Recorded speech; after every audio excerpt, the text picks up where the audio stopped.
Hi there, today I'm going to be showing you how to make my Blissfully guilt-free banoffee pie. It's one of my signature recipes on my blog and super popular. So to begin with, I've got 400 grams of cashew nuts and I'm going to lightly toast them in the oven.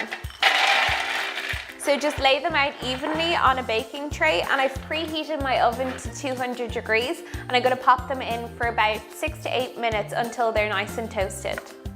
So once your nuts are nice and golden brown, you can add them to your blender. And what I'm going to do with these is make a flour-like consistency.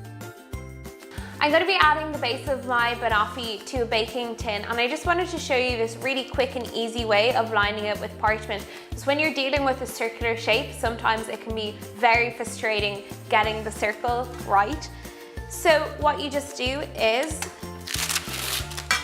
put the parchment over and clamp on your tray and shut it as normal.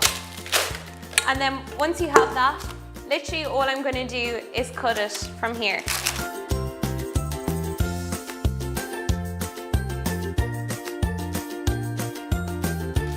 I don't know about you, but that definitely saved me about 10 or 15 minutes worth of heartache. So the next thing I'm going to do is put some coconut oil and agave into my mixture. If you don't have agave on hand, you can substitute for honey or maple syrup. Just personally, I prefer the flavor of this. And then I'm just going to blitz it on high again for about a minute till it all comes together.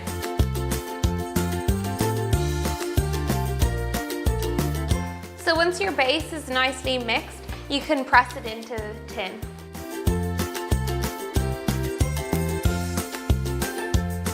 I'm just going to pop this into the fridge for about 10 to 15 minutes while I prepare the caramel layer.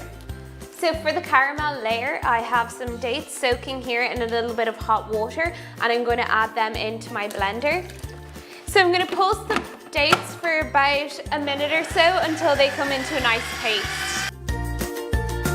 And then to my dates, I'm going to add a tablespoon of solid coconut oil, a handful of pecans, and then a little shake of cinnamon, and a final bit of sweetness of 1 tablespoon of agave. I'm just going to let that blend together and the caramel layer is ready to go. So my base is chilled slightly and I'm ready to add the caramel. Once you've spread your caramel out in a nice even layer, you can add it to the fridge again to set. Then I'm going to chop up the bananas and get that layer going too. So I'm just going to slice the bananas into slivers, I'm going to call these, little chunks basically. And then I'm going to line my tin with them. I like to start on the outside of the tin and then work my way in. I just find you get good coverage that way. So to my layer of bananas, I'm going to top it off with a layer of coconut cream.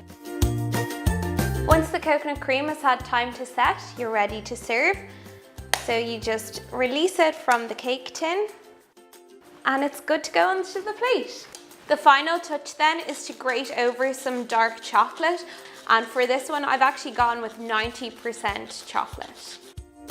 For the full details on how to make my blissfully guilt-free banoffee pie, head over to thewonkyspatula.com. And if you try it out, be sure to let me know in the comments.